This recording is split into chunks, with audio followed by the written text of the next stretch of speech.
नमस्कार दोस्तों, स्वागत है आपका अपने प्लेटफ़ॉर्म एनसीईआरटी बाय विक्रम पर। तो चाहे इंग्लिश मीडियम हो, चाहे हिंदी मीडियम हो, तो हमने हमारा अध्याय बिल्कुल लाइन बाय लाइन समझ लिया है, अभ्यास के प्रश्न उत्तर भी कर लिए हैं। आज हम यहाँ आए हैं अपनी तैयारी जाँचने के लिए कि अध्याय 1 में हम किस स्तर पर हैं। तो आपको अपनी ईमानदारी से अपना स्कोर कमेंट करना है कि आपको इसमें से कितने क्वेश्चन आते थे और कितने नहीं। तो चलिए शुरुआत करते हैं हमारा टेस्ट। तो ये अध्याय 1 पृथ्वी पर स्थानों की स्थिति दोनों मीडियम में आपको क्वेश्चन आंसर दिए गए हैं। तो पहला क्वेश्चन है आपके सामने, पृथ्वी का आकार कैसा है? ऑप्शन ए है, जैसे ही मैं आपको 5 या 10 सेकंड का टाइम दूंगा, आपको उसी में अपना आंसर सोच लेना है कि पृथ्वी का आकार कैसा है। What is the shape of the earth? चपटी है, फ्लैट है, घनाकार है, गोलाकार है या फिर अंडाकार है, क्यूबिकल है, आपका स्फेरिकल है या फिर ओवल है।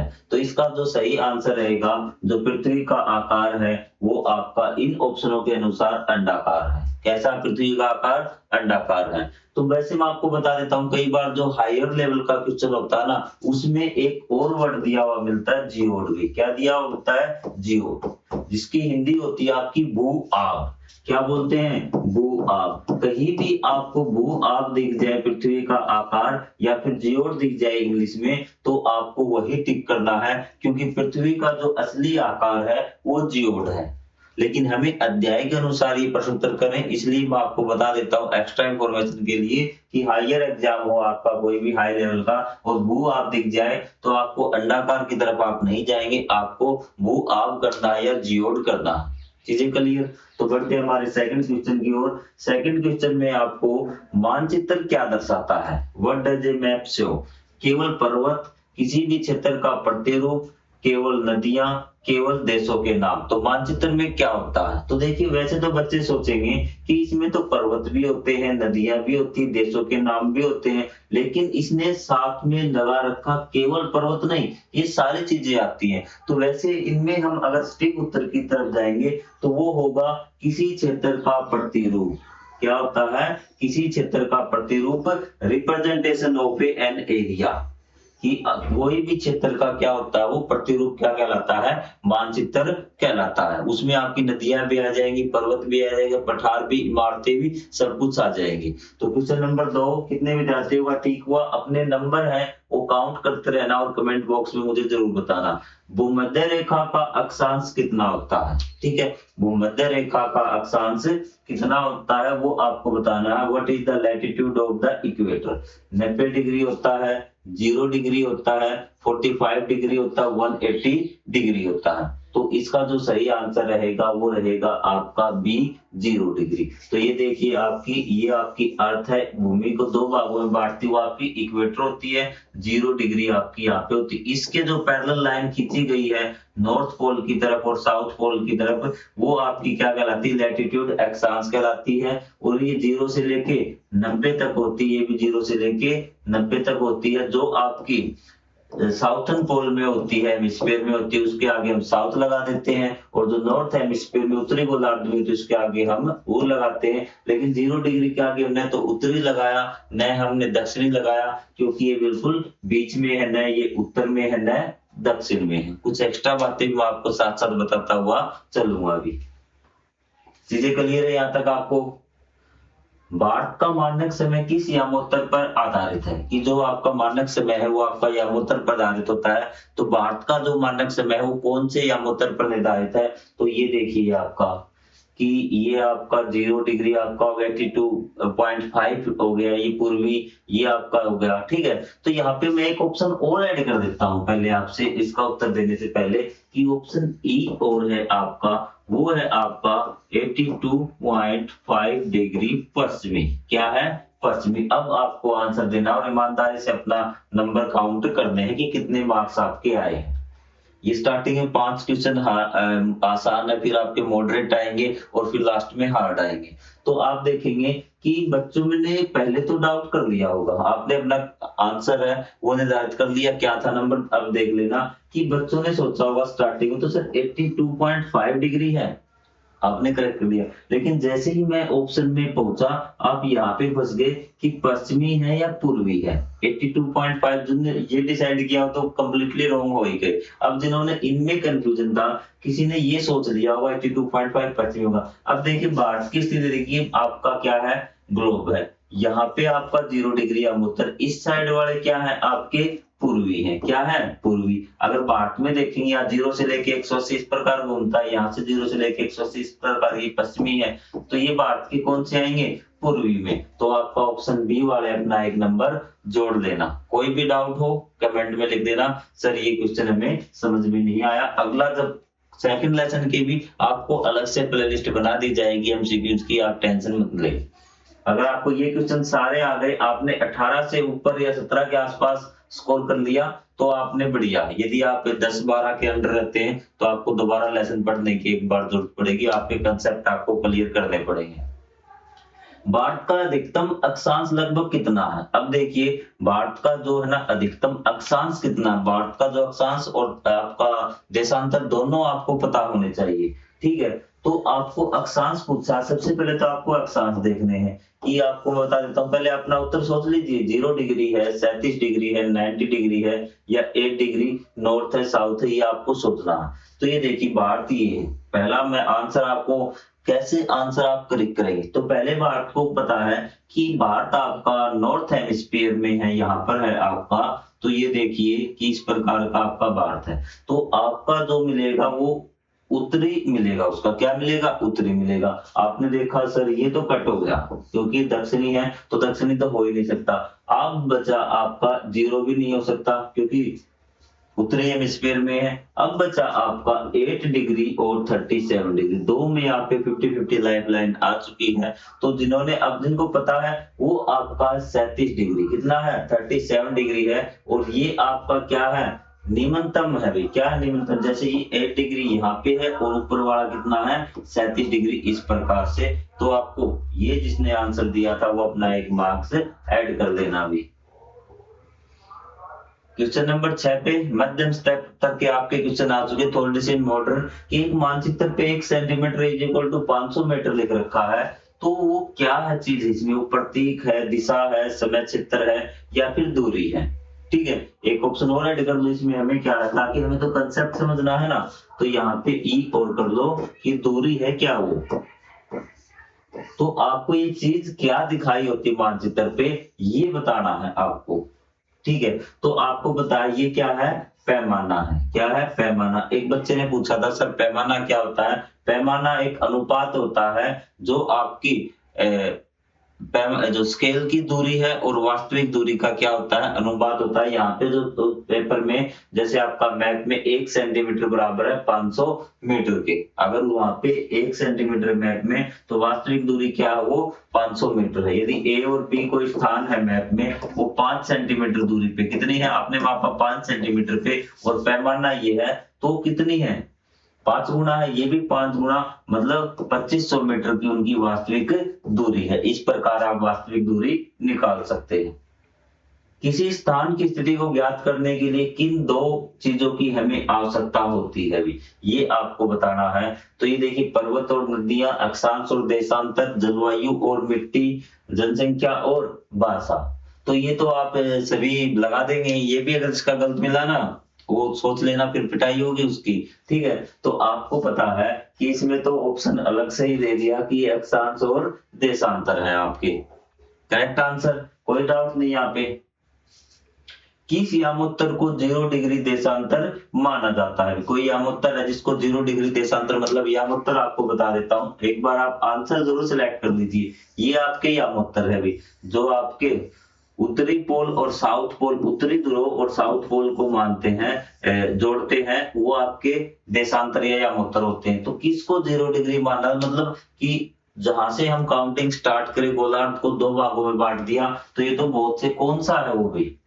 ठीक है, तो यहाँ पे देखिए कि कौन सा यामोत्तर है आपका, आधो ने भूमध्य रेखा कर दिया, मुझे पता है क्योंकि पता है ये 2 भागों में बांटेगा बेटा, ये आपका उत्तरी गोलार्ध और दक्षिणी गोलार्ध को 2 भागों में बांटता है। लेकिन हम यामोत्तर की बात करेंगे तो वो यामोत्तर जो ग्रीनविच यामोत्तर है ना, जो यामुत्तर ग्रीनिच लंदन में एक शहर है ग्रीनिच, उस शहर से स्थान है, उस स्थान से जो यामुत्तर गुजरता है ना लंदन में, उसको हमने क्या है 0 डिग्री देशांतर माना है। आपसे उल्टा ही पूछ सकता है कि ग्रीनिच यामुत्तर क्या है, 0 डिग्री देशांतर को ग्रीनिच यामुत्तर बोलते हैं। बताइए किसी प्रकार का कोई डाउट हो तो। चीजें क्लियर हो रही हैं आपसे।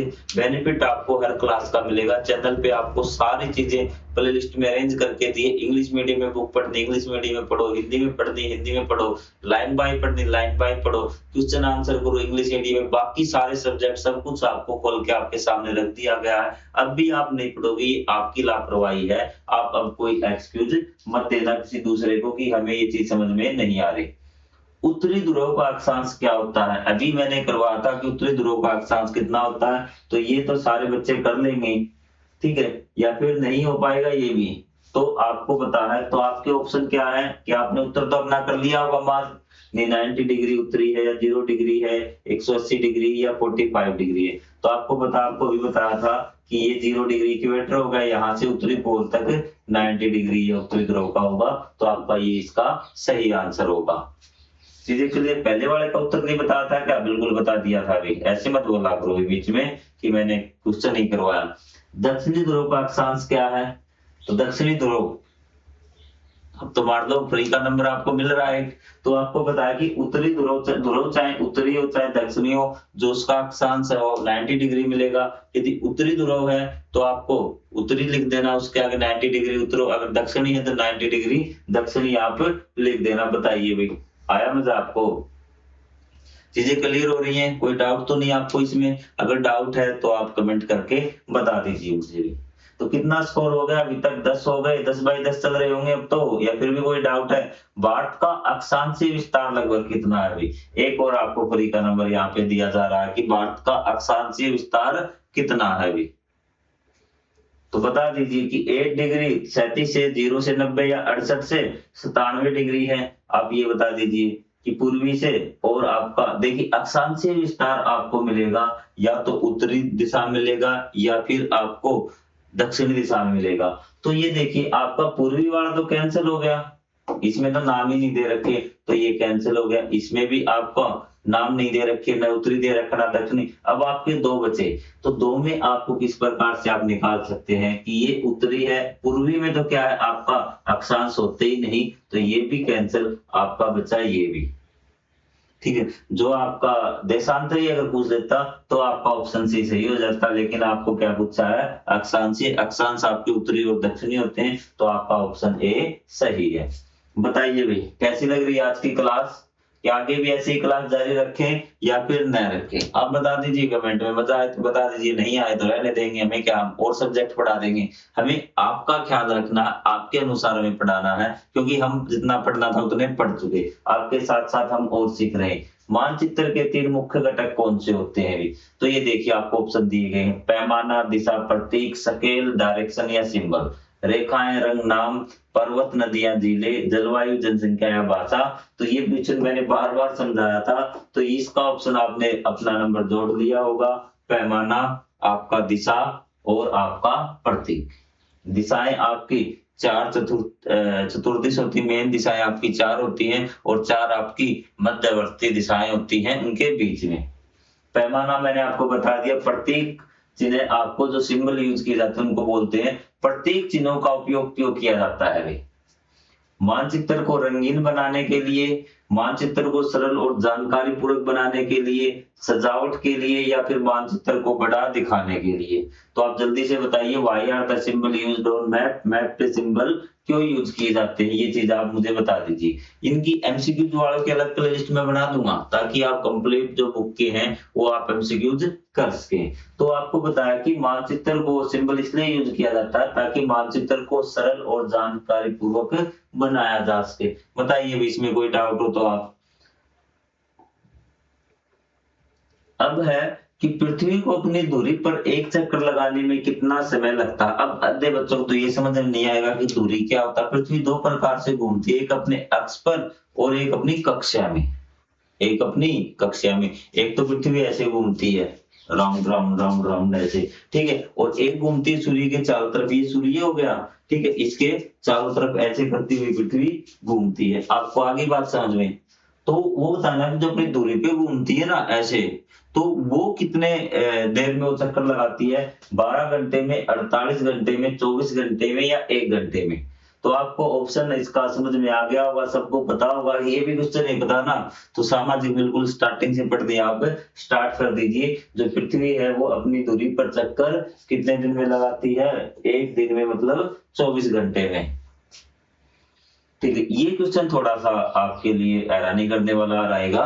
ये क्वेश्चन अगर आता है आपको तो आपने बढ़िया से स्टडी की है, ठीक है, बहुत बढ़िया से स्टडी की है कि प्रत्येक 15 डिग्री देशांतर का समय अंतर कितना होता है, कि 15 डिग्री पर कितने समय का अंतर बदल जाता है। तो वो आपको बताना, 15 मिनट का आपका, 1 घंटे का, या फिर 2 घंटे का, या 30 मिनट का। तो इसका जो सही आंसर रहेगा, what is the time difference for every 15 degree of longitude. जैसे ही आप ये 15-15 डिग्री पे जाते हैं तो कितने समय का अंतर आता है, तो यहाँ पे आपका 1 घंटे समय का अंतर आता है। तो वो भी मैं आपको एक्स्ट्रा नॉलेज देता हूँ कि ये 0 डिग्री आपका यहाँ उत्तर हो गया ना, ग्रीनिच, ठीक है। ये आपका इस साइड क्या है, पूर्व है, और इस साइड क्या है, पश्चिम है, ठीक है। ये वेस्ट है और ये ईस्ट है, कि जैसे जैसे आप इस साइड जाएंगे ना तो हर 15 डिग्री पे 1 घंटा समय बढ़ता जाएगा। ये चीज आपको आगे समझ में, कोई डाउट इसमें हो तो बताइए भी। तो ये 15वां क्वेश्चन, 5 क्वेश्चन और हमारे बाकी हैं, तो ये और कर दीजिए जल्दी से। पृथ्वी का सबसे बड़ा अक्षांश वृत्त कौन सा, सबसे बड़ा अक्षांश आपको बताना है कि कौन सा है। तो इनमें से उत्तरी ध्रुव वाला है, भूमध्य रेखा वाला है, दक्षिणी ध्रुव वाला है, या फिर कर्क रेखा है, ये आप और बता दीजिए भी, ठीक है। तो सबसे बड़ा लार्जेस्ट सर्कल कौन सा है आपका, अब देखिए कि अगर जिसने लेसन पढ़ा ना लाइन बाय लाइन, उसको तो पता है कि ये पृथ्वी है। तो सबसे बड़ा है आपका बीच वाला, क्योंकि जैसे जैसे हम ऊपर जाएंगे ना तो इसकी लंबाई छोटी होगी, और बीच वाला कौन सा होता है आपका, भूमध्य रेखा होता है। अब ये कर्क रेखा वाला और सुन लीजिए कि आपकी 2-4 चीजें और हैं जो आपको याद रखनी है, कि कर्क रेखा का मान आपका उत्तरी ध्रुव में होती है कर्क रेखा, इसका मान होता है 23.5 डिग्री, 23.5। मकर रेखा आपकी दक्षिणी ध्रुव में होती है, इसका मान होता है 23.5 दक्षिणी। याद रखना बेटा, ये कभी पेपर में पूछी जा सकती है। उत्तरी ध्रुव ये आपका उत्तरी, आप समझ गए होंगे, उत्तरी तो आप आगे पीछे लगा लेंगे। एक आपका होता है आर्कटिक वर्ग, क्या होता है आर्कटिक वर्ग, ये आपका ऊपर होता है, ठीक है। इसका मान होता है 66.5, और ये आपका एक दक्षिणी वर्त होता है जिसको हम अंटार्कटिका भी बोलते हैं, वर्त बोल देते हैं कई बार। तो इसके मान कितने, 66.5 होता है। और ये आपका उत्तरी ध्रुव का 90 डिग्री, दक्षिण ध्रुव का आपका 90 डिग्री, ये आपको पता है। ये चीजें और याद रखना कि कर्क रेखा जिसको आपको ट्रॉपिक ऑफ कैंसर बोलते हैं, ठीक है। इंग्लिश में आप इसकी डेफिनेशन आप देख लेना भी, ठीक है। तो ये चीजें हो गई आपकी। जब भारत में दोपहर के 12 बजे होते हैं तो लंदन में क्या समय होगा, ये चीज आप बताइए, आप अपना आंसर देख सकते हैं। जब भारत में दोपहर के 12 बजे होते हैं तो लंदन में क्या समय हुआ होगा भी, कि 6 बजे होंगे, सुबह के 6:30 होंगे, या 7:30 होंगे, या फिर सुबह के 5:30 होंगे, ये चीज आपको बताने। आपने अपना आंसर टिक कर लिया होगा। आधे तो ढूंढ रहे होंगे सर इसमें 5:30 का तो ऑप्शन है ही नहीं, तो अगला ने 5:30 सुबह का कर दिया होगा। तो चलिए देखते हैं क्या ऑप्शन आपने टिक किया है और किस प्रकार से। इसकी मैं थोड़ी सी थ्योरी एक्सप्लेन कर देता हूं ताकि आपको समझ में आ जाए कि वो है 0 डिग्री पे, ग्रीनिच समय कितना, लंदन है 0 डिग्री वाली है, और भारत कितने पे है, भारत है आपका 82.5 डिग्री पे, यानी आपका 15-15-30, ये 15 का एक कॉलम है, 15-30, 15-3 45, 15 चौके 60 और 15 का 75। यहाँ 5 घंटे का डिफरेंस आ गया, और आगे कितनी बच गई 7.5, और 30 मिनट का फर्क यहाँ पे आ गया। अब देखिए यहाँ 12 बजे हैं, कितने बजे हैं 12, तो 5 घंटे पीछे चले जाइए 12 से, कितने घंटे, पूरे पूरे 5 घंटे आप पीछे चले जाइए।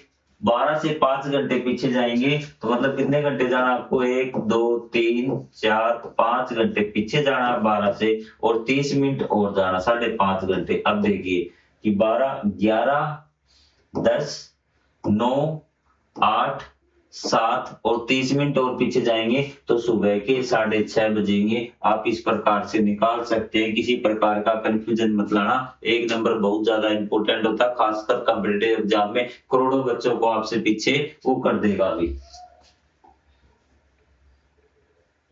भारत के पूर्वी और पश्चिमी छोरों के बीच स्थानीय समय का लगभग अंतर कितना है? अभी वेरी इंपॉर्टेंट क्वेश्चन और खास लॉजिक वाला क्वेश्चन भी।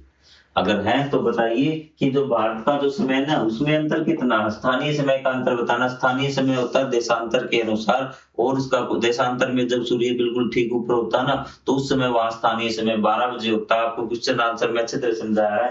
तो ये आपका भारत है आपका। तो आप इसमें बताइए कि यहाँ पे समय में और यहाँ पे समय में कितना अंतर होगा अभी। ठीक है, तो आपका बताइए किस प्रकार से। 1 मिनट सोच लीजिए, 10 मिनट का टाइम मुझे दीजिए तो मैं आपको ये सारा लॉजिक तैयार करवा देता हूं और आप अपना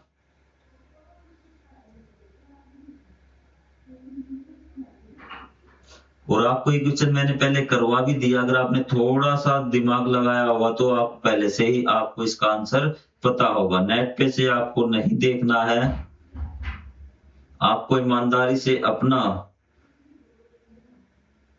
आंसर देना है।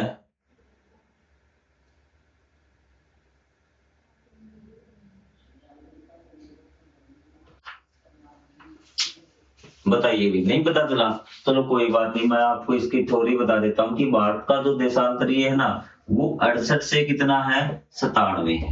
तो इस दोनों में टाइम का कितने का फर्क होगा अभी। तो आप 97 लगभग है, ये 97 पॉइंट कुछ होगा, 68 पॉइंट कुछ होगा। 97 में से आप 68 घटा दीजिए।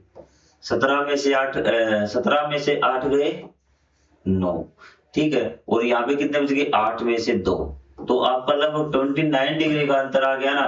तो आपको पता है कि हर 15 डिग्री में 1 घंटे का फर्क आता है, लेकिन ये तो 15-15 लगभग 30 हो गया, 2 घंटे का अंतर हो गया, लगभग 2 घंटे का। तो हम क्या करेंगे कि आपका लगभग 2 घंटे का इसमें अंतर होगा। आपको लॉजिक भी आपको समझा दिया। आप याद रखिए कि देशांतरीय विस्तार है वो 68 से 97 कुछ डिग्री आगे होंगी और ये 8 से 37 है। आप ये भी ध्यान रखिए कि अक्षांशीय विस्तार कितना, इस प्रकार से क्वेश्चन आपसे पूछा जाता है।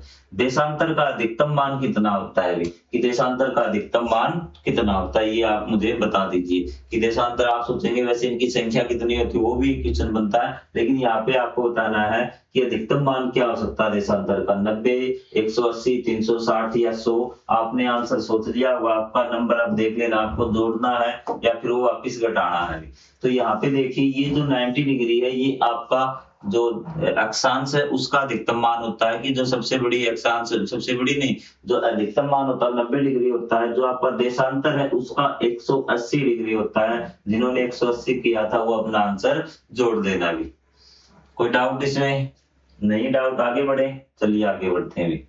प्राचीन उज्जैनी यामोत्तर किस नगर से होकर गुजरती थी? ये आपका न्यू एनसीईआरटी का टॉपिक है। तो ये आपको एक फ्री का नंबर दिया जा रहा है, तो इसमें आप बता देंगे कि ये आपके कहां से, उज्जैन से होकर गुजरते। जिसे उज्जैनी नाम भी दिया गया इसलिए इसका उज्जैन नाम दिया गया है। तो ये भी आप न्यू एनसीईआरटी का कंसेप्ट था, इसका एक क्वेश्चन आपको ऐड कर दिया गया है। तो अब आप ईमानदारी से बताइए कि आपके कितने मार्क्स आए, कमेंट में जरूर लिखें। यदि किसी क्वेश्चन में डाउट है तो आप कमेंट कर दें, और अपने आगे हमें क्लास कंटिन्यू करनी है या नहीं करनी वो कमेंट बॉक्स में आप जरूर बताएं। तो मिलेंगे लेसन नंबर 2 के क्वेश्चन आंसर में, एमसीक्यूज के टेस्ट में। तब तक के लिए जय हिंद, जय Bharat, thank you very much.